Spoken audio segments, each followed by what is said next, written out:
Assalamualaikum warahmatullahi wabarakatuh. Alhamdulillahirabbil alamin wassalatu wassalamu ala asyrafil anbiya'i wal mursalin wa ala alihi wa sahbihi ajma'in amma ba'du.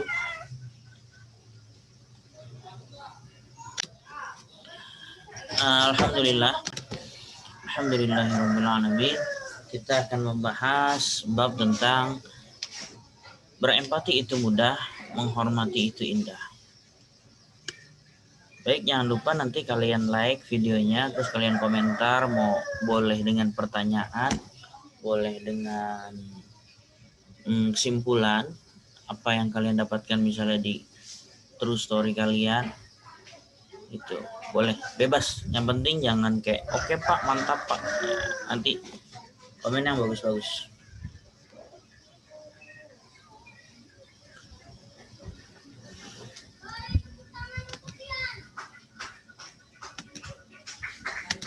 Baik, kita masuk pembahasannya. Berempati itu mudah, menghormati itu indah.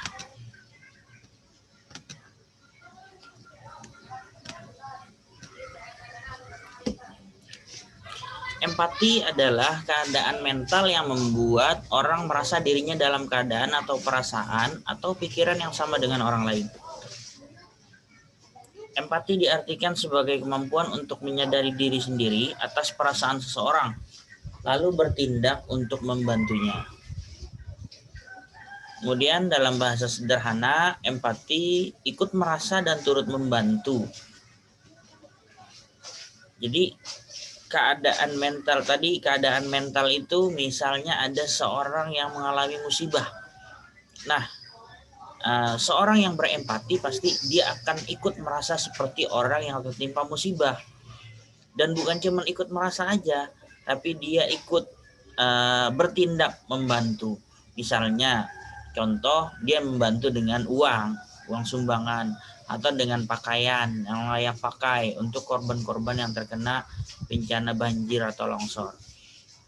Itu namanya empati. Beda nanti ada lagi simpati. Kalau simpati itu hanya merasa tanpa ikut membantu.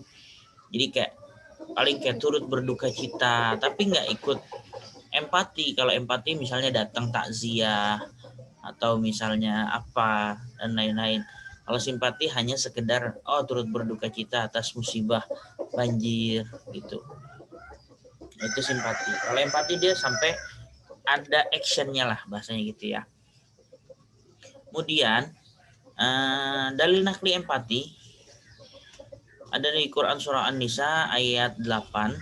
Wa idza hadaral qismata ulul qurba wal yatama wal masakin farzuquhum minhu wa qulu lahum qawlan ma'rufa. Dan apabila sewaktu pembagian itu hadir beberapa kerabat, anak-anak yatim dan orang-orang miskin, maka berilah mereka dari harta itu sekedarnya dan ucapkanlah kepada mereka perkataan yang baik. Jadi penjelasan dari surah An-Nisa itu, sikap empati itu bisa timbul yang pertama dari dapat merasakan apa yang dirasakan orang lain, mampu menempatkan diri sebagai orang lain. Ketiga, menjadi orang yang merasa atau peka. Jadi tadi kan di ayat ini dijelaskan kalau ada kerabat, hadir beberapa kerabat, masa dia ngeliatin doang, ibaratnya gitu. Kalau ada pembagian, misalnya ada harta atau kalian mendapatkan uang gitu.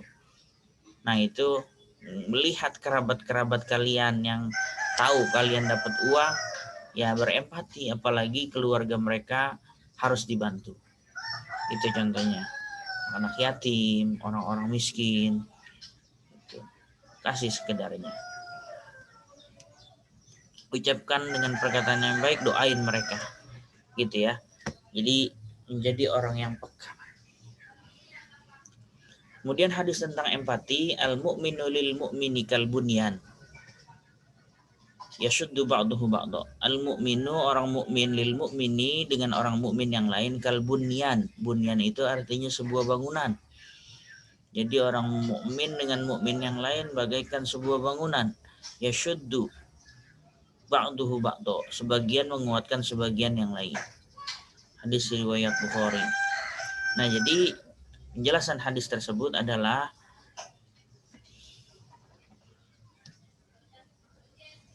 hadis tersebut mengajarkan kepada kita untuk bisa merasakan apa yang dirasa orang mukmin yang lain.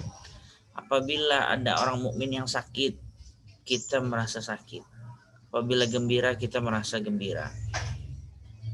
Contoh misalnya saudara di Kalimantan yang sedang mengalami musibah banjir, bencana banjir. Nah, apa sikap kita? Ya bantu. Apalagi mereka mukmin saudara kita, atau tetangga kita kesusahan, narik gojek nggak dapat karena lagi pandemi kayak begini, sepi, bantu, bagi makanan. Itu contoh kecil aja. Kemudian kepekaan terhadap saudara yang kesusahan tadi ya, korban musibah bencana, orang yang gagal dalam ujian, seperti misalnya nanti kita mau masuk SMA, tiba-tiba nggak masuk SMA negeri, ya nggak usah ngomongin SMA negeri di depan mereka yang nggak lulus ujian negeri gitu. Kecuali kamu nggak sengaja, kamu nggak tahu gitu. Kalau udah tahu jangan sengaja diomongin, lu dapat masuk negeri mana, lu dapat negeri mana, ya itu namanya ngece. Jadi kita juga harus peka menjaga perasaan mereka. Nah, jadi kita ikut senang atau sedih, dan apa aksi nyata kita dalam ikut bergembira dan juga membantu mereka. Kalau mereka lagi senang, ikut. Bagaimana tuh rasanya? Kalau orang lagi cerita tentang kebahagiaannya, kita bisa ikut merasakan. Misalnya diundang ulang tahun, oh hari bahagia nih, dia ulang tahun. Kita datang berempati, menghormati undangannya, datang. Misalnya contoh, lagi keselamatan, nempatin rumah, dia berbahagia, datang ke rumahnya.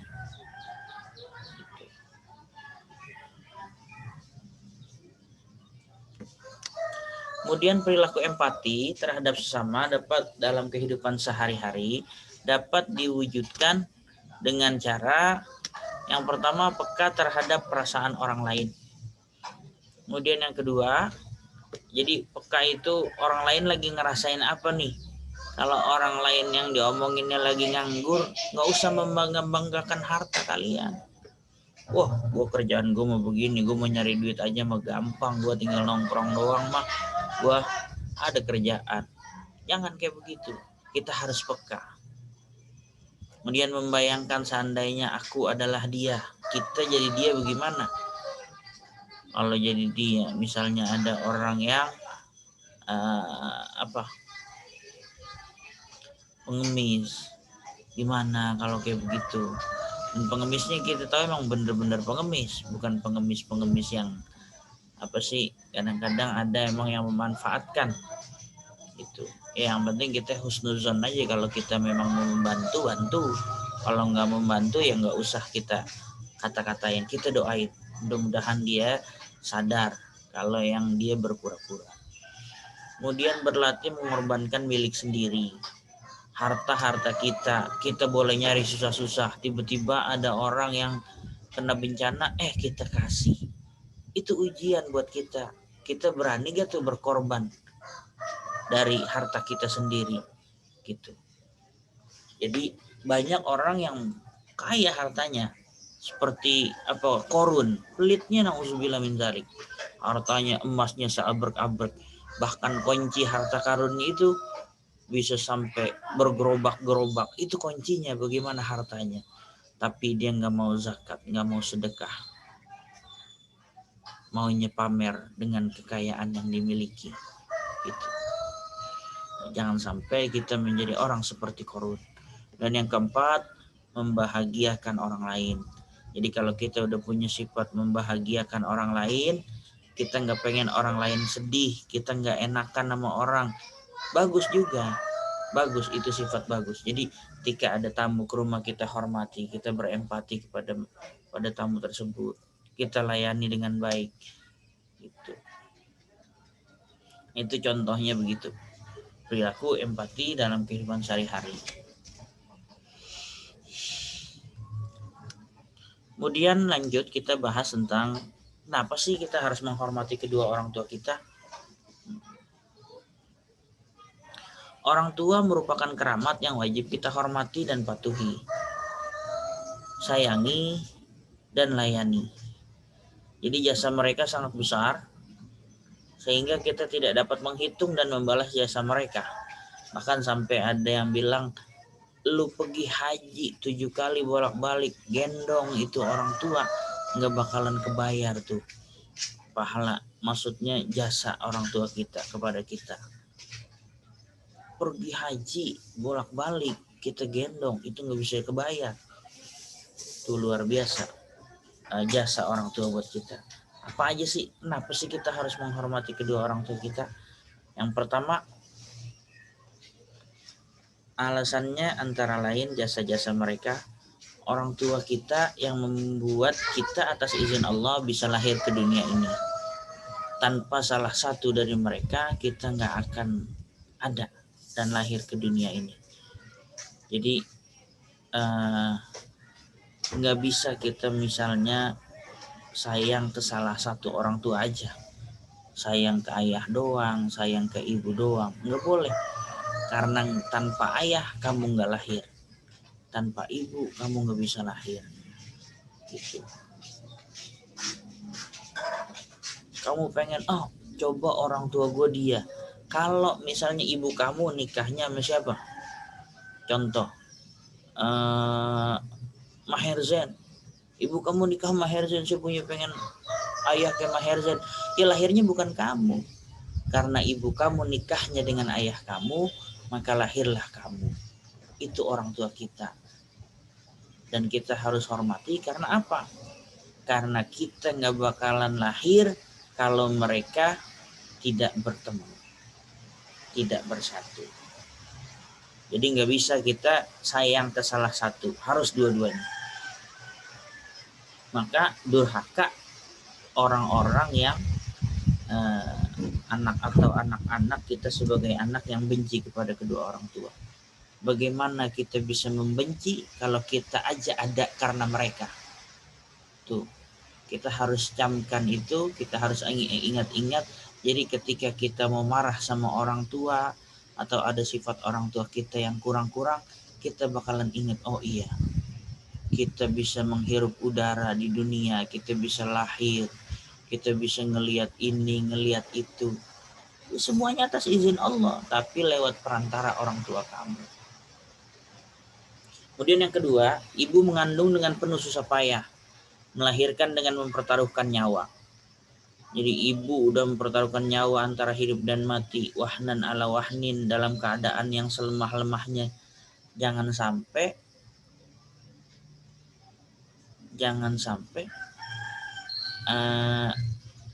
kita ngelawan sama ibu.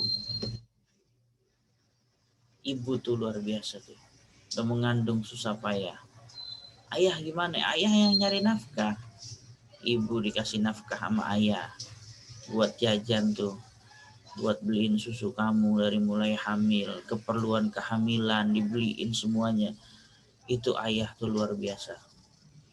Kemudian yang ketiga, ibu menyusui selama 2 tahun dengan penuh kasih sayang dan terjaga malam hari karena memenuhi kebutuhan anaknya. Kalau ibunya nggak nyusuin gimana? Iya sama aja. Walaupun ibu kamu nggak menyusui kamu, misalnya air susunya nggak keluar, bukan berarti itu dia nggak berjasa. Itu salah satu jasanya aja menyusui. Toh kalaupun kamu disusui dengan susu formula, kan kamu ada juga karena mereka. Malam-malam kamu nangis, malam kencing nangis, di iniin nangis. Gimana orang tua nggak pusing ngurusin anak? Saking sayangnya itu anak. Jangan sampai kita mengecewakan kedua orang tua kita. Kemudian yang keempat, ibu dan ayah memelihara dan merawat kita sehingga kita siap untuk hidup mandiri. Dari kecil kita dirawat, disekolahin, kamu sekolah di sekolah yang bagus. Lagi kamu SMP 19, luar biasa. Sayang orang tua sama kamu tuh, kamu bisa masuk SMP bagus, SMP negeri, SMP favorit. Karena orang tua kita tuh mengarahkan kita, sayang, pengen anaknya jadi yang lebih dari orang tuanya. Jadi jangan sampai kita suuzon sama orang tua. Ya Allah, orang tua gue gak sayang banget kamu. Kalau kamu udah sekolah di tempat bagus, tiap hari dikasih makan, dilayani, kebutuhannya dipenuhi, tapi kamu masih berpikir orang tua kamu nggak sayang sama kamu, hati kamu, periksa hati kamu. Jadi jangan sampai kita benci karena salah satu sikap orang tua, tapi kita melupakan kita ada di dunia ini, kita dirawat dari kecil sama orang tua kita. Kemudian ibu dan ayah bekerja keras untuk memenuhi kebutuhan keluarga. Ibu kerja, ada yang ibunya kerja, ayahnya kerja, ada yang ayahnya pergi pagi pulang malam banting tulang untuk memenuhi kebutuhan keluarga. Tuh gimana anaknya, udah makan belum? Pulang yang ditanya anak, dia nggak pikirin dirinya capek, ternyata anaknya lagi main game. Pulang ayahnya nggak disambut, pulang aja tahu-tahu ayahnya pulang malah ngumpet. Karena biasanya ayahnya marah-marah, pulang pasti diomelin, disuruh sholat asar atau disuruh sholat maghrib, disuruh mandi. Sampai sebegitunya kita jadi anak. Jangan sampai na'udzubillah. Justru ayah kita sayang sama kita ditanya, udah sholat belum? Walaupun kadang ada orang tua yang nadanya beda-beda. Ada yang nadanya lembut, ada yang dengan ketegasan. Udah sholat belum? Udah sholat belum? Sholat dulu kalau belum sholat. Karena karakter orang tua kamu nanti itu yang membuat kamu tuh, yang membentuk diri kamu. Kamu jadi orang yang punya jati diri. Luar biasa. Makanya sayangi kedua orang tua kamu. Jangan kamu sia-siakan. Ketika nanti mereka udah gak ada, nanti kamu baru berasa kasih sayang mereka. Kamu gak bakalan bisa dapetin lagi. Kemudian ibu dan ayah memberi kita bekal pendidikan. Tadi udah Bapak jelaskan ya. Kemudian yang ketujuh, ibu dan ayah memberikan kasih sayang dengan ikhlas tanpa balasan. Orang tua pengen ngelihat anaknya bahagia, pengen ngelihat anaknya sukses. Segala cara dilakukan biar anaknya itu bisa jadi anak yang berprestasi, anak yang soleh. Maka sudah sepantasnya bagi kita sebagai seorang anak, jangan kita melawan orang tua, patuhi segala perintah orang tua. Kalau ada orang tua yang marah-marah gimana, orang tua yang galak gimana, doain mereka. Setiap habis sholat kamu doain, ya Allah, lembutkanlah hati orang tua hamba, ya Allah. Jadikanlah mereka sayang, lemah lembut kepada kami selaku anak-anak mereka. Doain. Kalau ada kakak kamu yang suka ngomporin, iya tuh ayah begini, udah, kamu gak usah ikutan. Atau ada adanya gitu, no ayah kayak gini, udah, kamu harus menjaga. Kamu harus bisa dewasa. Oh iya, udah gak apa-apa, ayah lagi capek nak. Nanti kamu dibilangin sama ayah jangan bandel ya. Yaudah yuk kakak bantuin, kamu mau apa gitu. Nah itu yang harus kamu lakukan sebagai seorang anak. Jadi jangan sampai kita suuzon apalagi terhadap orang tua kita. Dalil nakli menghormati kedua orang tua. Wa idza akhadna mitsaqa bani Israila la ta'buduna illallah wa bil walidaini ihsana wa dzil qurba wal yatama wal masakin wa qulu lin nasi husna wa qimus salata wa atuz zakata tsumma tawallaitum illa qalilan minkum wa antum mu'ridun. Dan ingatlah ketika kami mengambil janji dari Bani Israel, janganlah kamu menyembah pada selain Allah dan berbuat baiklah kepada kedua orang tua, kerabat, anak-anak yatim dan orang-orang miskin. Dan bertutur katalah yang baik kepada manusia, laksanakanlah sholat dan tunaikanlah zakat. Tetapi kemudian kamu berpaling atau mengingkari, kecuali sebagian kecil dari kamu dan kamu masih menjadi pembangkang. Jadi ini luar biasa dari nakli ini. Di sini ada perintah, janganlah kamu menyembah selain Allah. La ta'buduna illallah. Jangan kita sembah kepada selain Allah. Jadi larangan untuk berbuat musyrik.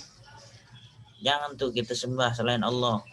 Kemudian perintah larangan musyrik ini disandingkan dengan wabil walidaini ihsana.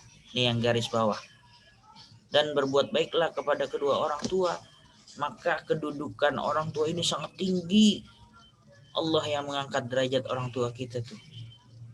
Orang tua bahkan disandingkan dengan larangan berbuat musyrik. Luar biasa.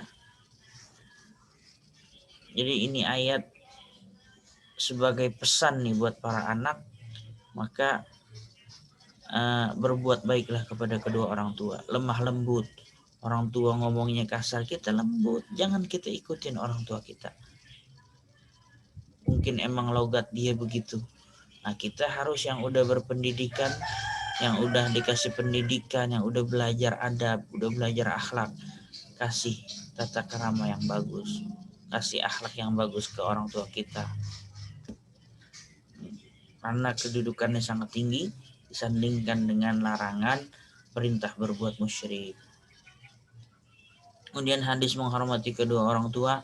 Ada salah satu hadis, ja'a rajulun ila Rasulillah sallallahu alaihi wasallam faqala ji'tu abayi'uka 'alal hijrah wa taraktu abawayya yabkiyani faqala irji, ini salah nih, irji alaihima fa'adhikhuma kama abkaitahuma. Seorang datang kepada Rasulullah SAW dan berkata, aku akan berbaiat kepadamu untuk berhijrah dan aku tinggalkan kedua orang tuaku dalam keadaan menangis. Rasulullah bersabda, kembalilah kepada kedua orang tuamu dan buatlah keduanya tertawa sebagaimana engkau telah membuat keduanya menangis. Tuh, bahkan ini orang mau menuntut ilmu nih, pengen hijrah, pengen bareng-bareng sama Rasulullah, tapi ditinggalin orang tuanya sampai orang tuanya sedih. Jangan tinggalin kami, jangan tinggalin ibu nak, ibu pengen ditemenin sama kamu, ayah pengen ditemenin sama kamu. Ternyata Rasul bilang, kembali, kalau orang tua kamu sedih, buatlah mereka bahagia. Kalaupun kepengenan kamu banget, misalnya ada yang pengen sekolah ke luar negeri, ada yang pengen pesantren, orang tuanya nggak ngizinin, minta izinnya, minta ridhonya, bu, doain saya bu, saya mau pesantren. Ibu insya Allah nanti doain Yazid jadi orang yang benar, jadi orang yang bagus akhlaknya, nanti bisa doain ibu. Minta ridhonya. Jangan malah kamu benci sama kedua orang tua kamu karena mereka melarang kamu. Jadi harus seperti itu. Cari bagaimana tuh orang tua kita supaya bisa luluh sama permintaan kita dengan cara yang baik, yang sopan, yang lemah lembut. Nah, ini salah satu hadis, ada yang menceritakan kisah tersebut. Lalu bagaimana seorang anak yang misalnya menentang orang tua sampai mereka menikah, misalnya dengan pilihannya sendiri, atau naudzubillah dengan orang non muslim pilihan dia sendiri. Nah, itu namanya udah anak durhaka. Jangan sampai kita sebagai seorang anak enggak patuh terhadap orang tua, mengabaikan apa-apa arahan dari orang tua kita. Karena feeling orang tua, walaupun dia kadang-kadang suka asal ngomong, tapi kebanyakannya benar. Maka jangan sampai kita jadi anak yang durhaka, sukanya ngelawan, pokoknya pendapat orang tua nggak mau dipakai. Kasih pengertian, kamu musyawarah sama orang tua, Pak, kalau saya begini nanti begini Pak, ini kan begini, kasih tahu. Jangan kamu malah benci sama orang tua kamu sampai ninggalin rumah, naudzubillah, jangan sampai. Itu bukan cerminan dari anak yang soleh atau anak yang berakhlak mulia. Kemudian perilaku menghormati kedua orang tua. Jadi bagaimana perilaku kita terhadap kedua orang tua ketika orang tua masih hidup dan sudah meninggal? Yang pertama, memperlakukan keduanya dengan sopan dan hormat. Semua orang tua kalau dipanggil nyautnya pelanan. Kalau suara orang tua pelan, kita lebih pelan. Jangan orang tua manggil pelan, kita nyautnya kencang. Itu nggak sopan. Membantu pekerjaan orang tua. Mau lihat ibu udah seharian masak, capek. Siang-siang ibu rapiin tuh dapur, disapu itu dapur. Kamu udah pulang sekolah, pegang sapunya tuh, bantu ibu. Bu, ibu nggak usah nyapu bu, saya aja yang nyapu. Jangan kita rame-rame doang hari ibu, love father, hari ayah, love father, pasang status gambar ayah, gambar ibu, padahal di rumah melawan sama orang tua. Jangan kita ikutin orang-orang yang seperti itu. Gak perlu kita menunjukkan di status, gak perlu kita menunjukkan di postingan. Di rumah kita mengabdi sama orang tua kita, itu lebih baik. Jadi yang penting actionnya pada kehidupan nyatanya. Kemudian mengikuti nasihatnya. Kalau nasihat itu baik, tapi kalau nasihat-nasihat yang gak baik, kamu disuruh jahat, boleh kita tidak melaksanakan pekerjaan tersebut. Contoh misalnya, udah kamu nyolong mangga aja ya, nggak apa-apa, kita nggak ikutin. Tapi kalau nasihatnya baik, ikutin. Kemudian membahagiakan keduanya. Nah ini cita-cita semua anak, bahagiain kedua orang tua. Ketika orang tua sudah meninggal, kalau keduanya muslim, kamu dapat mendoakan mereka setiap saat agar mendapat ampunan Allah. Jadi kalau orang tua kita udah meninggal, nah itu caranya, doain. Kemudian yang kedua, apa cara yang kedua? Kamu di sini belum Bapak tulis ya, maaf. Jadi kita menjalin silaturahim kepada orang-orang kerabat-kerabat dekat ayah atau ibu yang sudah meninggal, orang tua kita. Ayah dulu deket nih sama siapa nih? Oh sama encang ini. Datengin encang itu tuh, silaturahim. Oh ayah deket sama Pak, misalnya Pak siapa namanya? Pak Bagus. Cari Bagus. Datengin Pak Bagus, silaturahim. Jadi jalin silaturahimnya nggak putus terhadap orang-orang yang dekat sama orang tua kamu. Nah, jadi itu pembahasan tentang empati dan menghormati kedua orang tua. Mudah-mudahan bermanfaat. Jangan lupa kalian nanti komentar dan videonya di like.